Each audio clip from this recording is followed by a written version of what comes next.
Rock and roll, man. Let's do it. All right, man. What's up, everybody? We are back for episode 3 of season 2 of the Silver and Bro Show. I'm your host, good old JR. With me, my ever so funny brother, Joel Garcia. How you feeling, man? Good, bro. Okay. Yeah? Yeah. Yeah. You already know it. How'd you like the performance on Sunday? What'd you think? I thought it was really good, man. I thought we played amazing, and just like I called it, dude. I thought we got the Steelers number. Yeah, you called it, man. I think you and very few actually called it. Not a lot of people had any high hopes for the Raiders heading into Pittsburgh. Not too many. I don't know about that. I think it was just you, bro. Well, I mean, the NFL Network, ESPN. You're right. I did. I think even Marcus Spears, I think at one point said, "Why are the Raiders even landing in Pittsburgh? Just turn around." Yeah. Something weird like that. I don't know. And now it's funny because all I see on YouTube now, everybody on the Raiders jock. Everybody. I know. That won't last long though. No, once they lose, ESPN will go back to normal. Same old Raiders. It's like, yeah, great. Anyway, we're gonna recap the Steelers game today. We're also gonna be recapping, how they looked, the performances, what we liked, what we didn't like, and then we look ahead for the ever so I don't know what you would want to call these, the Miami Dolphins. We don't know what they really are. I mean, they're just up and down, they're just, I don't know, inconsistent, I guess. Miami Dolphins. I mean, I don't know. It's just a weird matchup. Let's put it this way. And one, may I add, possibly a trap game. It sounds like everything should go our way, but it sounds like a trap game to me. Yeah. So early in the season, but we'll get to that down the road. Let's talk about those Steelers and the Raiders matchup. So as we mentioned last week, those games are always physical. It's very, it was normal. Injuries were going to happen. You putting out the best. Jack Lambert said, "Hey, give me a 6-pack and some smokes, and give me 30 minutes. Let's go back out there. I think we could take these guys." The good old days. And that's the thing. It's like, if you saw the game, physicality, there, yeah. I mean, it was all there. I mean, the Steelers got some hits. We got some hits. It was just one of those games where it's like, what? It was on CBS. We knew we were going to get TV time. I almost wanted to stop the game for a second and just indulge in it. Like seeing those two teams on the field is just like, man, that's the greatness of the NFL. I mean, there's a lot of great teams, but obviously us being Raider fans, especially me, we're talking about it. What is the biggest Raiders rivalry out there? And for me, it's got to be the Steelers. It always seems like it's just that case. The Steelers, Raiders, it always feels like... Well, at least the funnest. It's always one of those funky ones because screw records. Those two are going to go at it, and they're not going to care. But let's go through the game. So kickoff, we come out, and right away, Trayvon Mullen with an amazing pressure with just our, front four alone, which we're going to get to. But Mullen with playing the route better than Deontay Johnson, got the interception, turnover right away, we scored. And that was kind of the tone of the game. Just our front four just putting pressure on Big Ben all day. We didn't have to blitz anybody. We did a couple, but we're literally getting these last two games with just our four. Wherever our four is there, yep. They're either getting to Lamar Jackson and, Big Ben. God, I hope he's okay. But, he did took a couple. Yeah, he did took a couple, shots. And I think, you even said it. I forget that term that you use, night and day. Yeah. You look at last year's defense compared to this year's. Yeah. It's different. Your thoughts?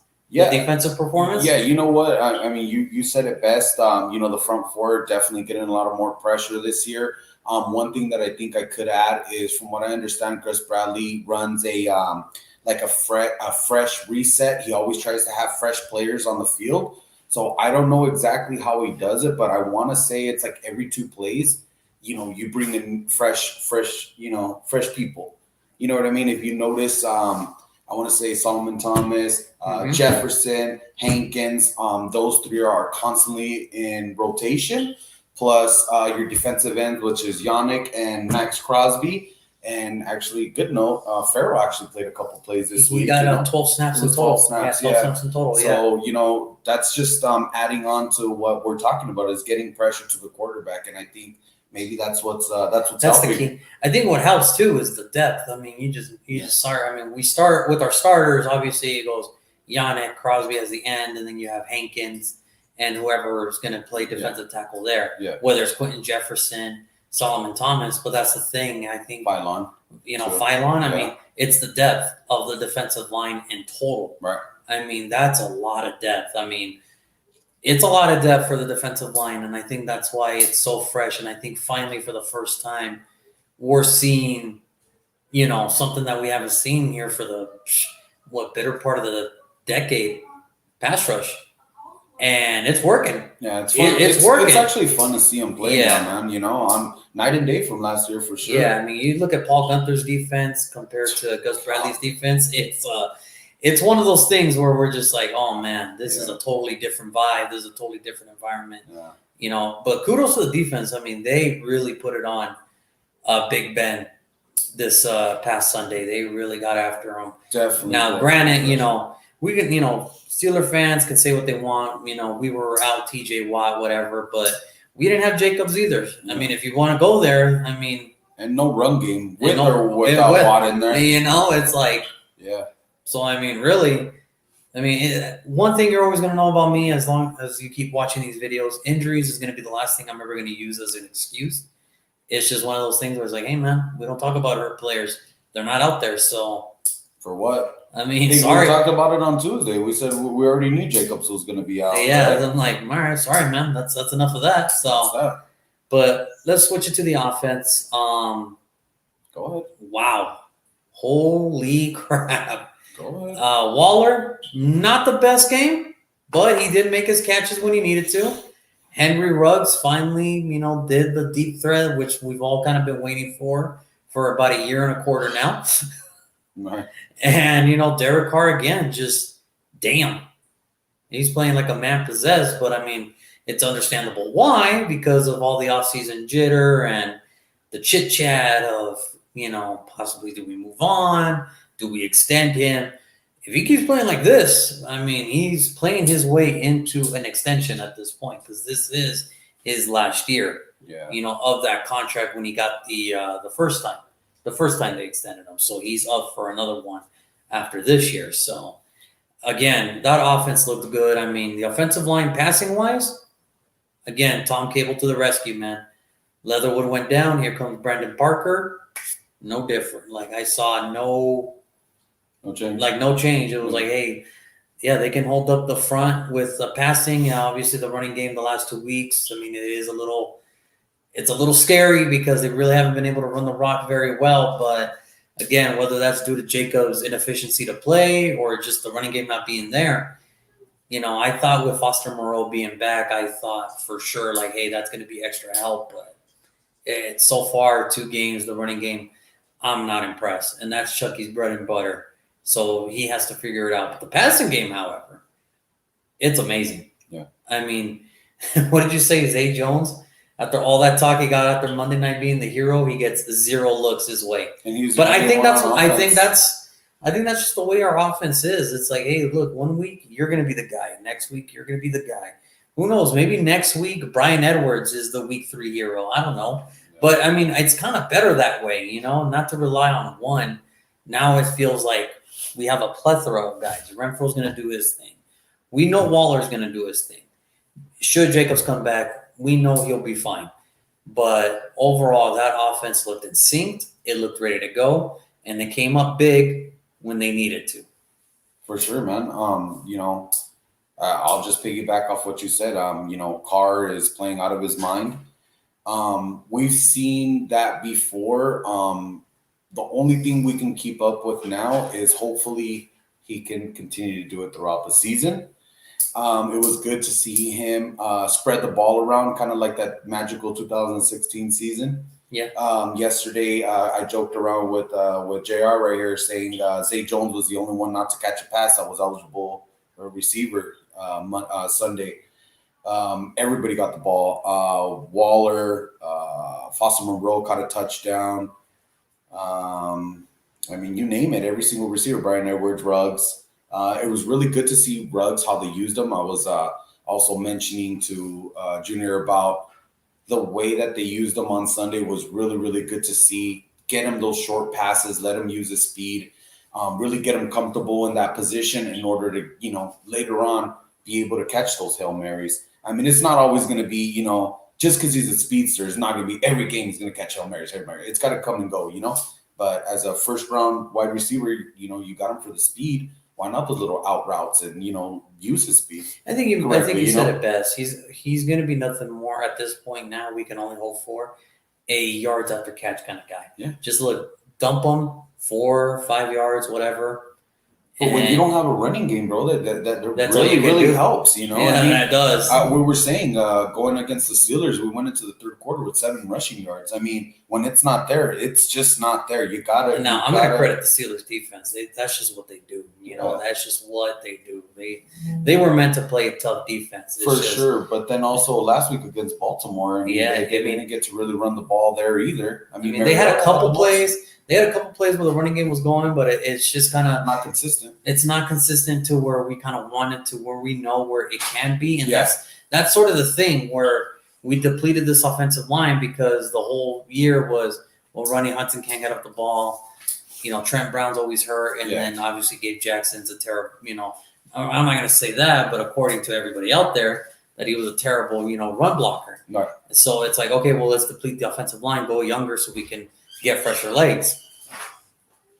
Now, it's only week 2. But if this is going to be a continuing thing, we're going to need some help to where it's like, hey, should we look in the waiver wire for offensive linemen that are road runners?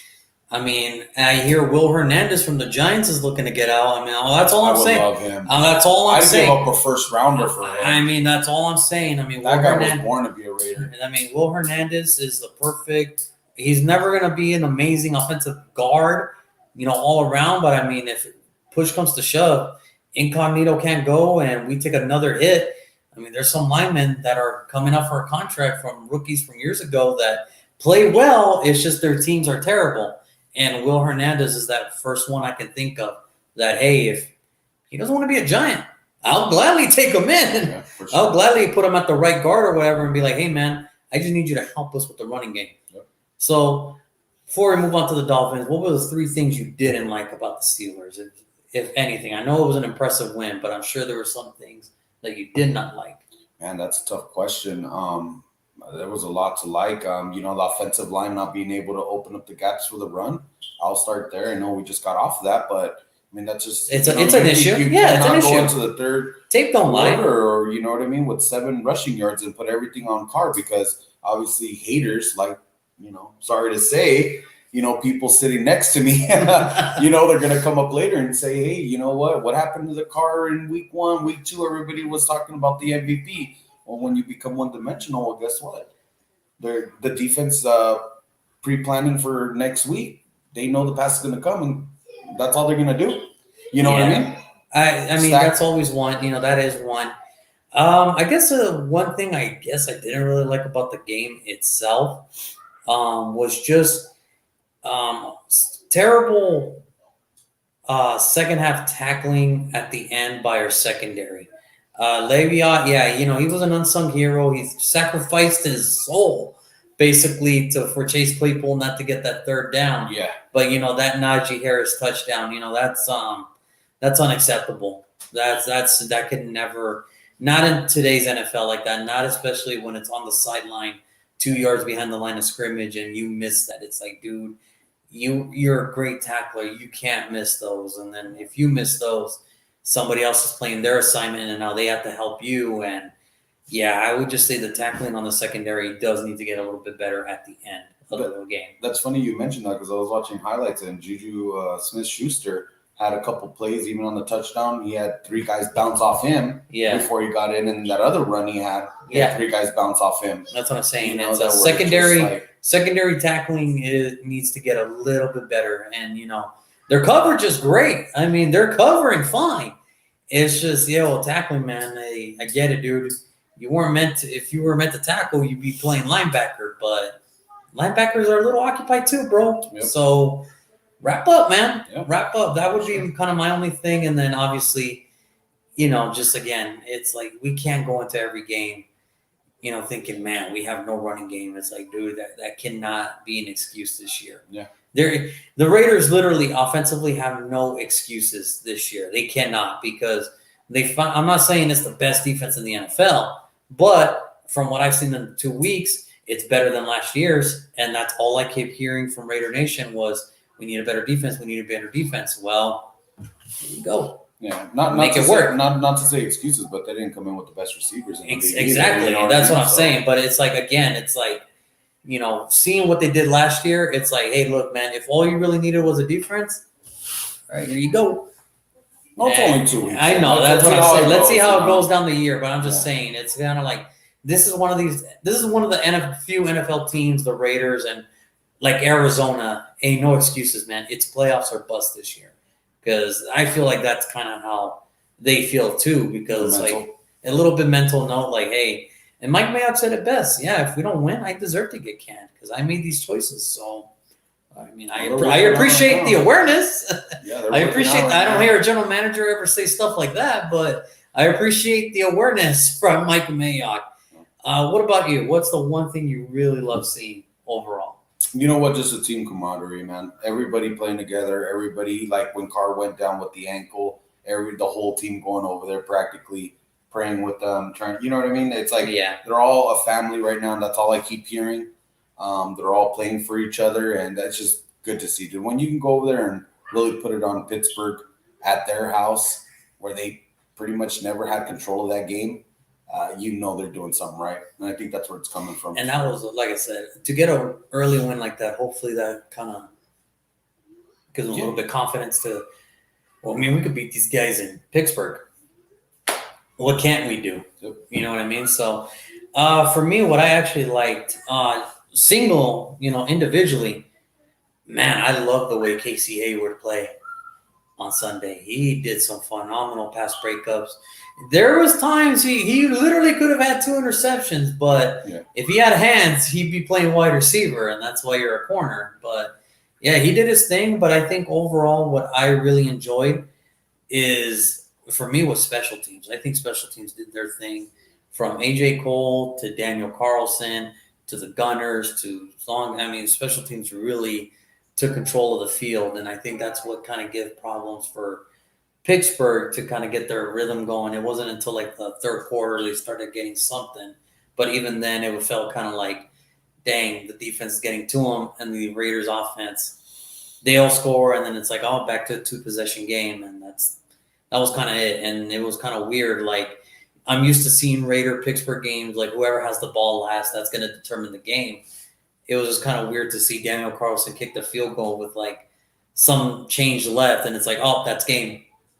I think like just a little bit under 2 minutes. It's like, well, no, these games usually go down to like the last second. It can't be over. Yeah. It can't be over with like just a 2-minute warning, just ending like 30 seconds ago. Yeah. But no, kudos to the Raiders. They handled their thing. I mean, Pittsburgh, good game. It happens. And that's like you said. You said it. The Raiders for Big Ben's whole career, they've had their number. Yeah. I think what is he now? 2-6, 2-7. Some weird stuff like that. It happens. You know what? I'll leave it on this with Pittsburgh. It'd be nice to see them again. Yeah, because if they can both get into the playoffs and it's like, hey, let's get that old school 70, 80 vibe again. Yeah, I think it'll help the NFL in a big way, because then it'll just kind of remind me, like, especially the younger fans that really don't know, like, hey, this is what it was like, just stuff like that. Because I have friends texting me. It's like, why is everybody talking about this game? Like, the Raiders haven't done anything and the Steelers choked it. It's like, well, if you really knew history of the NFL, you would know that these two teams, it's no. Yeah. I'm pretty sure Jack Lambert never gave Kenny Stabler a Christmas card. Yeah. Or George Atkinson's ever invited Lynn Swann to a barbecue. I'm pretty sure that never happened. Yeah. But good game to Pittsburgh all the way around. The Raiders are 2-0. You can only celebrate for a little bit until you start looking into next week, and that's always the crappy part, because when you win, you want to hold on to it, but you can't, because you have to get ready for the next week. So here we go, week 3, and Miami, they're up. And Miami, man, they're I have full confidence in Brian Flores, and when he was, when he got introduced as the head coach, I really said, during my old videos in here about when I did my first, mock draft of all 32, I thought, the Miami Dolphins, they were really buying it. Even when they were terrible, they were really buying into what Brian Flores was saying. And, the whole objective was tank for Tua, and they got him. But now he's questionable with broken ribs. The offensive line is, right now, they're graded as the second worst offensive line in the league. If you can find that hard to imagine, because I'm kind of looking at the names, I'm like, this can't be right. But they've given up pressure 55% of their snaps these last two games. That's no bueno. And that's no bueno. Yeah, good luck. Our Raiders defensive line is fresh and they're ready to go. On the shoulder. I mean, if it ain't Solomon Thomas this week, it'll be Crosby, Yannick, Lee, Darius, or somebody, and that's the thing. Now, I do want to go into the Miami's defense, though. They're no joke either. Yeah. They know how to get to it. They have arguably, I think, in my opinion, today, the best corner in today's NFL, which is Xavier Howard. I think he's the best corner in the game today. I like the compliment piece of Byron Jones. He kind of is he's a roller coaster. He's up, he's down, he's up, he's down. You don't know what you're going to get, but it just seems lately he's getting a little bit more consistent. Just stay here. He's staying here, which is always good for NFL. You just want to be here consistent. And I don't know. For Miami, I guess the one thing is we don't know the extent of Tua. Will he play? Will he not play? We don't know. We really don't know because, the ribs are kind of a tricky situation like any injury. The ribs are very they're tough to predict, man. It's like you can feel good one minute and the next minute it's like, well, I mean, I can't go because I woke up wrong or I took a step wrong. I don't know. But what are you looking forward in this week's game? What do you want to see in this week's game? The same thing we've been doing, man. Just going out there, playing good defense, and our offense doing their thing, man. Obviously, get the run game going. Yeah. I think we'll be okay. I think we'll be all right. The only thing that I jotted down as far as note-wise is, how is Carr going to be able to, perform with maybe a fractured ankle, maybe? Bruised ankle? I mean, the way I see it, I mean, I mentioned earlier the Raiders really don't have an excuse, and I think Gruden knows that. I think Mayock knows that. I know Carr knows that. My thing is, I think he's going to play. Okay. Just reason being, one, you don't want to look into week 12, week 13, or week 14. You lose to the Dolphins, or you don't play, the Raiders lose to the Dolphins, and let's say the Dolphins just end up going 3-14, whatever the record is, right? You're like, oh my God, we're one of those wins. And that win comes to bite us in the butt week 18 or whatever it is. Yeah. And it's like, and that's the thing. It's like Carr knows. It's like, dude, the Raiders are going to lose a game. Everybody's going to lose a game eventually. Exactly. It's just what it is. I mean, unless you're like the fucking 72 Dolphins and shit, then you never lose. Right. You're forever. But I will say, for Carr, in the mind and mentality of him, I'm kind of thinking, man, I know it's not good for him to play because of his ankle, but I know in the back of his mind, he's probably thinking, I can't let these guys down because I have to play. Yeah. If I don't play and we lose and it comes back, it's like, oh, I should have played. And it's like, yeah, you're right. What do they say every week? It's one game at a time, man. It's one game at a time. We're not focusing on week 18, 19, 20. Right. We're focusing on week 3. Right. Here's the deal. After this week's game, you got 14 more games to go. All right? It would not hurt to give Carr, especially depending on how bad the injury is, a week off. Nathan Peterman has played a bunch of preseason games. He's been in the system for probably 3 years. It would not hurt to give him 1 week, especially if Carr's ankle is really bad. We got 14 more weeks, and Raiders are looking good. If we got the opportunity to make it, far this year, you want it to be with the healthy Carr, for sure. Yeah, that's the thing, though. There's 2 ways of looking at it. Yeah, it's understandable. Yeah, there's 14 games, but, 14 games later, we could be looking, damn. Because, what do we always say? Every year, there's always a team saying, damn, if we didn't lose to this team, we could have had this seed or this seed or that seed. because of either A, injuries, or B, now injuries, never going to get into it. What I will say is decision making, all that stuff, Yep. But it's like, for me, it's like they say, if you can play, play. If you can't play because you feel like you can't give your 100% to the best of your ability, then hey, that's totally fine. Exactly. But if the only thing I don't want to hear is exactly what, my biggest fear is. I don't want to hear Carr or anybody at the end of the year, damn, had I played against so-and-so, we'd be in this thing. I don't want to hear that. That's the last thing I ever want to hear. It's the same thing where, I don't want to hear like some people saying, hey, we don't got the running game going because, we're still gelling. Well, that's what preseason is for. They made the decision not to put the starters up there. Okay. Learn in real time now. I mean, it's like any other job. Like, hey, you didn't want to study? Well, here you go. Learn in real time now, dude. So, me personally, the three things I do want to see, the three keys to this week's game for me is this. One, just Gus Bradley, whatever you're doing, just keep doing it. Yep. Rotating guys. You want to rotate if Kozlowski comes back for Perryman, go ahead. You want to put Corey Littleton and KJ Wright, or you want to move Perryman outside, whatever. If we got and this is the thing I said in the very first week of the show. This is the first time I've ever looked at the Raiders defensive roster and be like, hey, we actually have some depth this time. If you want to put depth, hey, doesn't matter because, all right, Kozlowski, you ready? Nah, man, give me a play. All right, Perryman, go out there. Corey, you ready to go? Nah, bring in KJ. Just bring him in for a few plays. All right, let's go. That's fine. And the same thing, it's like, all right, Casey, how you feeling? Give me Arnett, give me Nate Hobbs, give me somebody. And I think that's the most important thing. Gus, whatever you're doing, don't change it. Keep making the adjustments. Play to that. Yep. Number two, this is the perfect opportunity to establish the running game, to really establish the running game. And I know it's going to be hard because obviously the Miami's defense is just as good.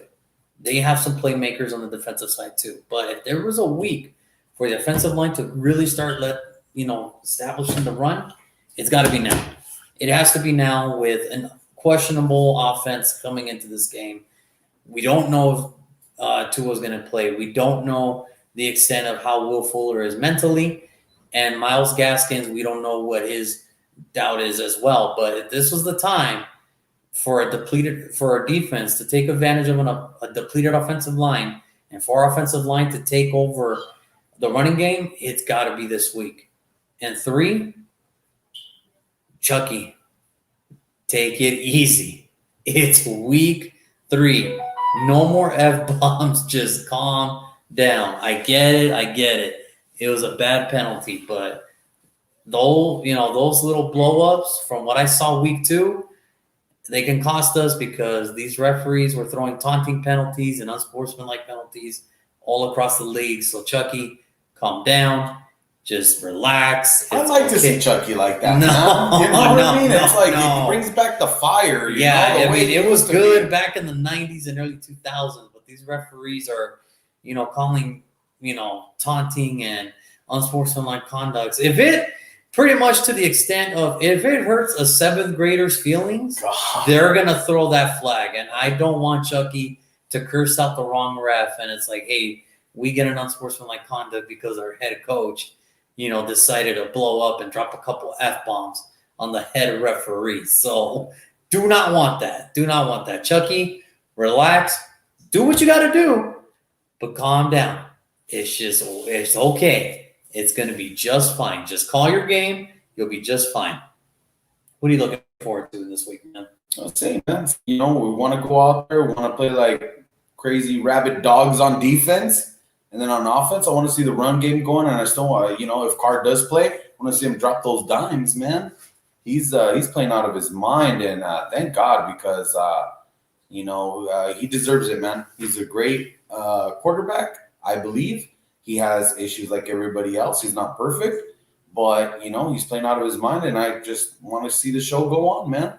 And special teams, Carlson, dude, beast. He's knocking them all over the place, dude. Last week, I thought he made 5. You said 4. I think it was 4. Okay. Yeah, Yeah, I was 4. I thought it was 5, but yeah, Carlson's doing his thing. AJ Cole doing his thing, putting whatever. Yeah, I mean, we're doing. I mean, Yeah. the team is clicking on cylinders for the first 2 weeks. They look like they're clicking. The defense though is just so amazing to see, man. It is just like, God, it's just so refreshing, you know. I just hope we don't have a Tom Coughlin moment where we come next week. I give you one praise and you go up there and do this shit. No, but you know what? No, it's refreshing to see. I'm not saying that they're the '85 Bears or anything, you know what I mean? But you know, it's like I think I have mentioned before, seeing all those young DBs together, it's just like, you know, that camaraderie they're gonna have. You know, it's just good to see. Hopefully, in years to come, you know, they could all get contracts and grow up as Raiders, but. I mean, it's just awesome to see, man. It is awesome. I just really hope. Now, speaking of contracts, there was news today. Corey Littleton restructured his contract again, right? So we can create more cap space. We now added an extra $3.5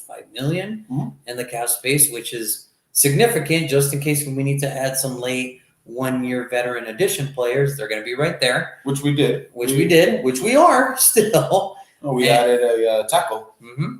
From the Giants practice squad, if I'm not mistaken. Right. And something like that. But anyway, my thing is this.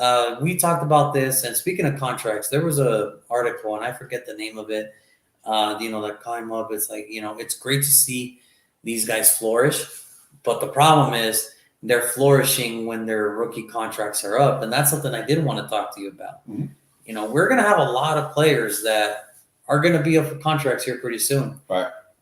Farrell, Jacobs, Abram, Mullen, Foster Moreau, Hunter Renfro. We're going to have a lot of guys that are going to come up, and they're about to be on their, unfortunately, the rookie contract's over, man. Here's the deal, man. I got a really good, easy answer for that one, okay? You got a bunch of stars that want to make a lot of money, and we just don't have that type of money. So why don't you just keep, the 4 or 5 good players that are really contributing instead of stars? I mean, Josh Jacobs is going to earn a lot of money. Cleve Farrell's gone. There's no point to even talking about him. When the money that Josh Jacobs could be getting, you could get 2 players for that. And I think that's the thing. It's like, yeah, we love Jacobs and everything, but I'm sure eventually in Gruden's head, Mike Mayock's head, and Mark Davis's head, it's like, hey, we want to pay you. But we want to pay you right because, remember, you haven't really been the healthiest guy. And it sucks to say because we love him, but it's like, hey, man, we just don't want to end up in a Ezekiel situation, Ezekiel Elliott situation, where it's like you're stuck with him because of all that guaranteed money. Yeah. And that's the thing. We haven't had a running back like him in a long time, but we got to be smart with it when we know, how hard it is to find good corners, especially when you draft them. Yeah. So, I would love to pay Trayvon Mullen first. Do you know how hard it is to find a safety who can actually switch his game because of one defensive coordinator and Jonathan Abram? Yeah, I would like to keep him too. Do you know how hard it is to find a pass rusher that's going to be a team captain after being drafted in the 5th round? Yeah, I want to keep Max Crosby too.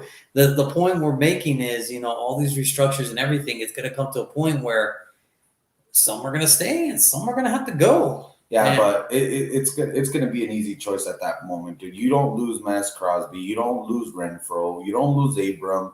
At the end of the day, I'm sorry. I love Josh Jacobs just as much as anybody else, man. But at the end of the day, if you ask for 12, 14, 15 million, it's just not there, man. You could find a couple running backs for that. I mean, Peyton Barber had a couple good runs against Pittsburgh this week, and he's on a veteran minimum. I'm not saying put him compared to Josh Jacobs. I'm not saying that. I sound like a fool. I'm just saying if you got 5 other players that are damn good players. Because I know for sure we do need to lock up Trayvon. That's the first. Trayvon Mullen would be. I'd go with either him or Max. Right now. we need to lock somebody up. Either Max or Trayvon, because it's hard to find. One, it's hard to find a pass rusher, especially in today's NFL when it's all around the quarterbacks and he's playing as smart, physical, and as dominant as any defensive end in the league right now.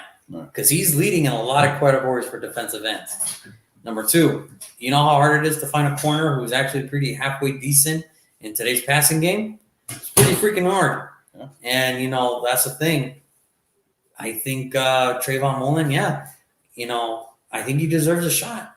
I think he deserves an extension. And if he keeps getting more picks, he's going to keep getting more expensive. That's why it's like, damn, I love that interception, but damn, I know every single one is going to be a little bit more and more money. So Raiders really consider locking some of these guys up soon.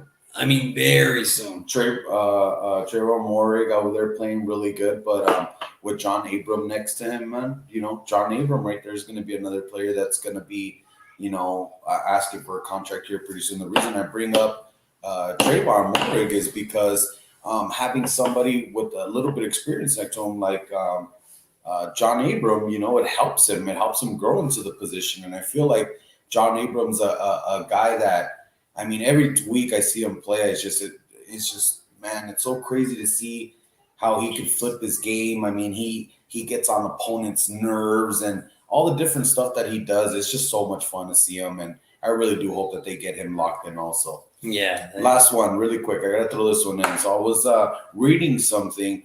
Now that we're talking about contracts, actually, here's going to be a tough one.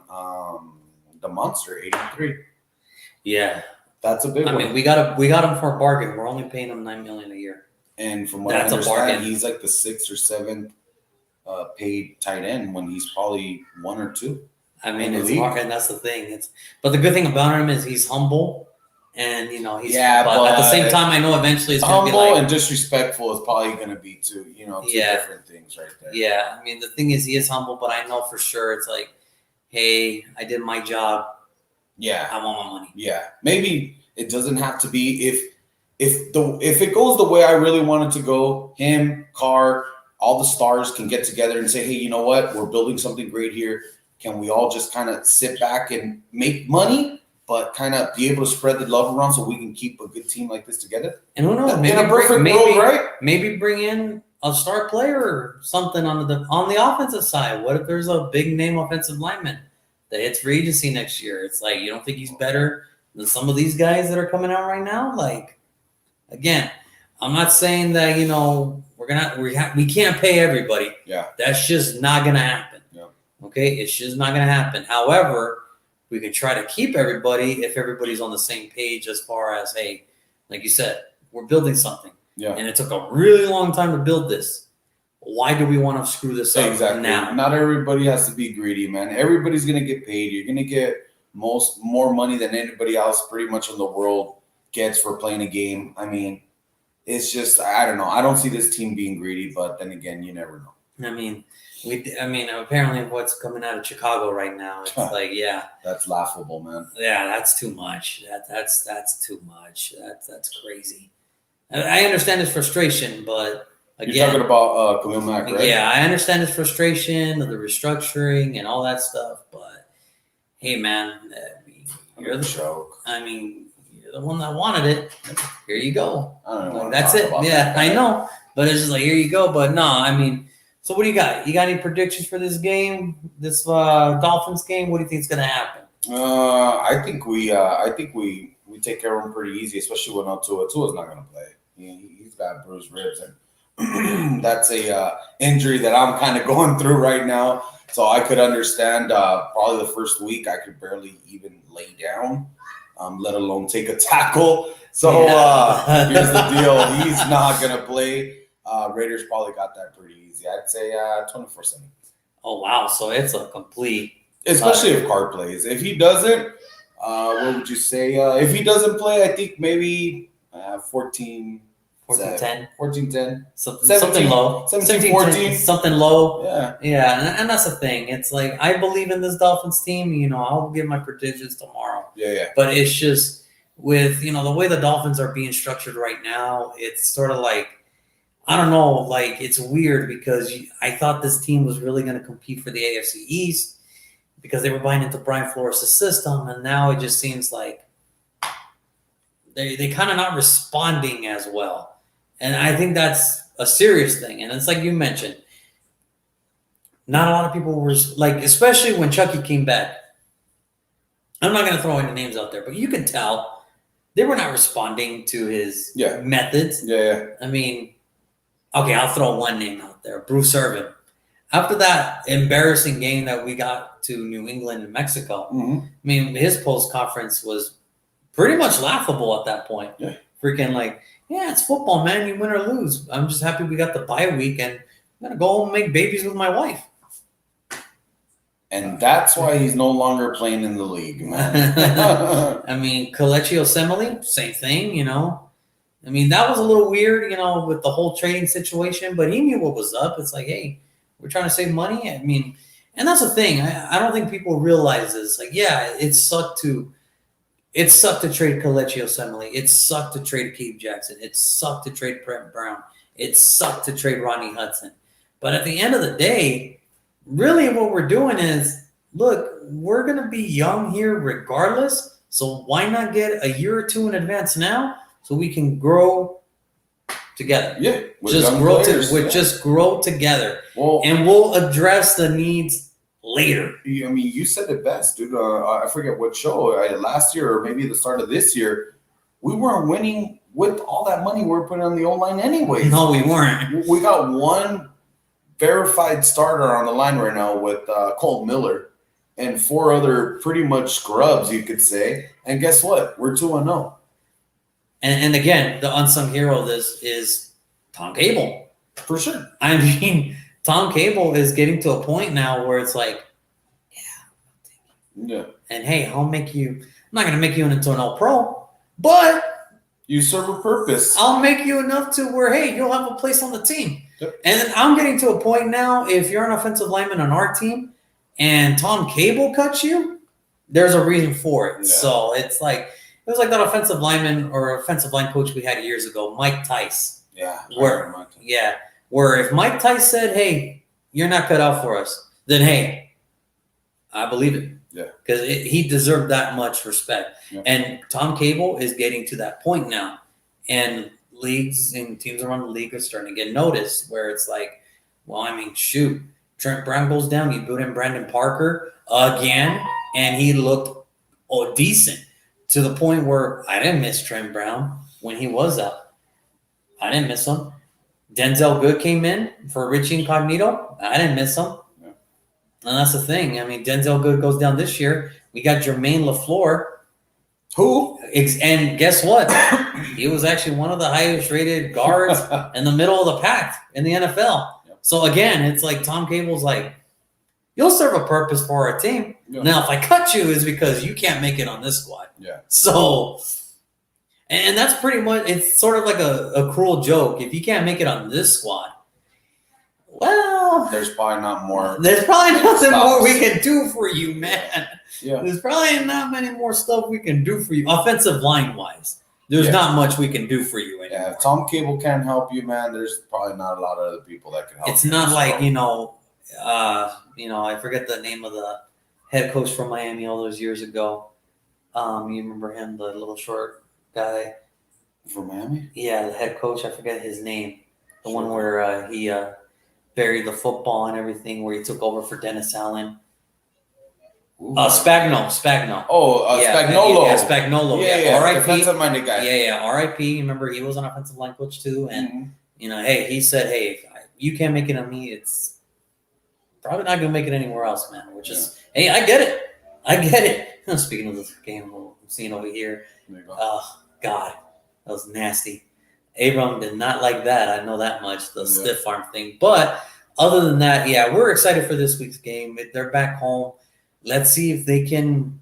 Again, people always ask me, like, do you believe in them now? Do you believe in them now? It's not that I don't believe in them. It's just we've been here before. I've been here before. I'm not gonna celebrate. It's like, hey, they're 2-0. So looking good. Great. They were 2-0 last year. All right, cool. Just keep it up. And I say this every single time. You want to impress me? Do this. You want to impress me again? Do that. Put it to you like this. If they can get the double-digit wins this year, I'll be impressed. I will be impressed. So, again, nothing. It's not that I'm happy that they didn't beat the Steelers. Not that I'm happy that they're 2-0. It's just, I've been here before, week by week. Let's see how it goes. That's my thing. So I'm going to say my predictions for the game tomorrow. My brother is already saying the Raiders are going to flash out 3-0. I don't remember the last time the Raiders were 3-0. It's been a very, very long time. So let's see if they can get the job done on Sunday. And if they do, it's going to be a wild one in Vegas. Oh, yeah, Vegas 3-0. And like I said, hopefully the team keeps rolling. Hopefully they can keep these fans happy, man. Because, there's a lot of pressure on this team, on themselves and by the fans. So let's see if they can keep it rolling. Just wrap Carr's ankle real tight, get him out there, and we should be fine. We should be okay. Yeah, most definitely. But other than that, we will be back next Tuesday for episode 4. We'll recap the Dolphins game, see how it turned out. And then we will look forward to that Monday night matchup against the Los Angeles Chargers at SoFi. It's going to be fun. Oh, yeah. I mean, it's Monday night. You'll be there, right? I will be there. Yep, I will be there. So if you want to meet and greet or whatever, you want to see him there, he'll be there. You want to tell me I'm an asshole? Fuck you. How dare you not believe in our team? I'll be over there. I'll be at SoFi, okay? Now, if they could beat the Dolphins this week and they can take the Chargers on Monday night and they go 4-0, okay, maybe I'll buy beer for the whole section. Who knows? Who knows? I'll just throw my card at the cashier. One for everybody in this section. Take my money. Just take my money. Go ahead. But we'll see. We'll take it 1 week at a time. We'll come back next Tuesday. Let's see how they do against the Dolphins. A very stingy defense, Dolphins. And like I said, Gus Bradley, if you're listening to this, please keep doing what you're doing, man.